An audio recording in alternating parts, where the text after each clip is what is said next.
Many marketeers are not aware about this in the industry there.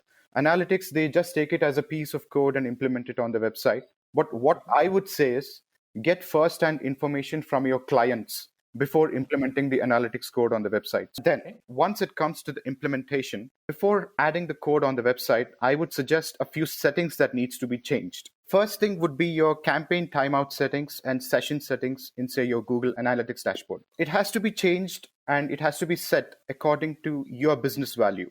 And secondly, in your view filters, you have to make sure that you check the filter that says exclude all bot filters, because there are a lot of competitors in the market who will send you unwanted bot traffic. So that will bloat your e-commerce reports or your analytics reports. Post this is done, there is something called referral exclusion list. So if you're running an e-commerce platform, there'll be multiple ways to check out the user. So you have to make sure all those referrals are added in the referral exclusion list so that those are not counted. Or else you can have a test view and a normal conversion view for it. Post this is done, then implement the analytics code in the head section of your website. So this would be the steps I would follow.